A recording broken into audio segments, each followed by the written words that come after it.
Yeah, I'm sure the birds are real impressed, Faith, but once you finish showing off, you think you might concentrate on some actual work? Getting Celeste in position for a handoff. You need to get the delivery to her. She'll be near the communications tower ahead of you. Hey guys, and welcome in to Mirror's Edge. One of the best games I've ever played. One of the most pretty games I've ever played. Just looking at this, just brings back so many memories of kind of wonder with this game when it was first announced, and when it came out, and just everything about it just oozes beautiful and amazing and incredibly underrated, which it is. One of the most underrated games ever, annoyingly. Because this game doesn't deserve that. It deserves a lot of awards and a lot of praise for what it did. This is made by DICE, people who did, of course, do the Battlefield series, working with EA. Of course, you know how that went with Battlefield 4. But this game came out and worked amazingly, and it's stunning. It's stunning. It was highly underrated when it came out because people didn't really get it. A first-person parkour game. Yeah. Can't word that one out. Nice work, Faith. You're making good time. Celeste's almost there. Just keep heading towards the comms tower. Give her the bag and she'll take it from there. So, that was a bit of an issue with the game. And, of course, that brought down the ratings quite a bit because people didn't really understand what it was supposed to be. And, sadly, it was very underrated. The amount of immersion that I get from this game is a lot. See, I just died there. But even then, in that death moment, you have the kind of, the sound will rise and then you just hear the crumple at the end and everything goes black. It immerses you. It makes you feel like, oh crap, I literally just fell off there. The sound design. How the enemies work. How you aren't invincible. How the wind rushes past you as you jump. Just everything in this game oozes almost realism. Of course, you wouldn't be able to do something like that. That's just stupid.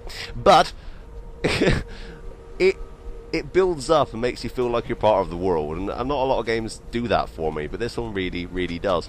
The amount of colours used as well. I mean, everything you're supposed to do or supposed to use is covered in red. Now, I've never even noticed this helicopter before. I've never even seen that helicopter. That's random. Anyway, let's move away from that. It's filming me for some reason. Okay, let's slam through this door. I like that too. I like that. I like that animation. Always makes me feel happy. The immersion in this game is beautiful. The puzzle element to this is the fact that you are, of course, parkouring around the world.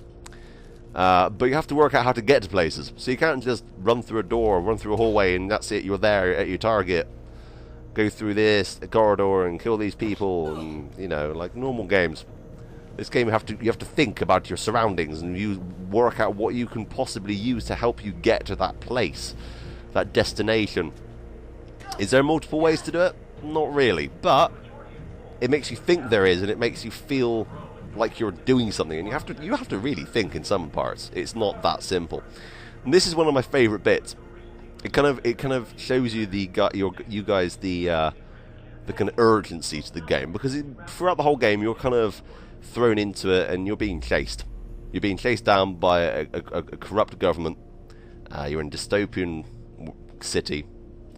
And this is the first time you ever encounter an enemy. Now, enemies in this game you do not shoot. You can shoot them, but it's better to run, because they will kill you.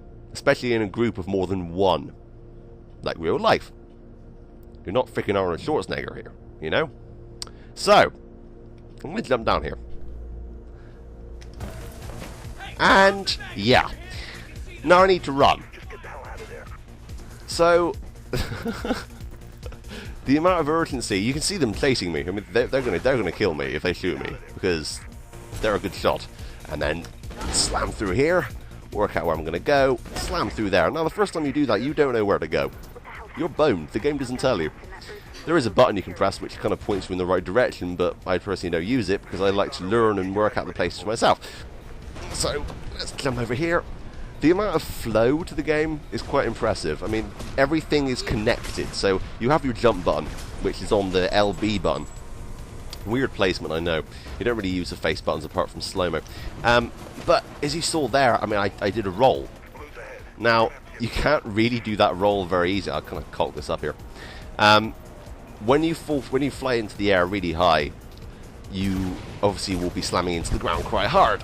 So, what you do is press LT to crouch, and by doing that, you will crouch and roll, as opposed to just slamming your ankles into the ground, which makes the kind of, you have to work out your surroundings to work out how far you're falling, and you have to kind of add all those things together and think, right, I need to jump here, I need to roll, and everything else. Oh, I just got onificated. Let's punch that guy in the face and then dunk kick him. So then also you can see that the combat's really freaking awesome as well. Makes you feel like a badass when you pull it off. But everything's connected. The amount of speed and the immersion is just incredible. Get to Celeste. There are more blues on the way. Come on, Faith. CPF on your tail. Hey, throw me the bag. Okay, I got it from here. Okay, they're playing rough cell. I'll be fine. Shit, get out of here. I definitely recommend you guys picking this game up. It's £2 on Steam at the moment, and definitely worth that asking price.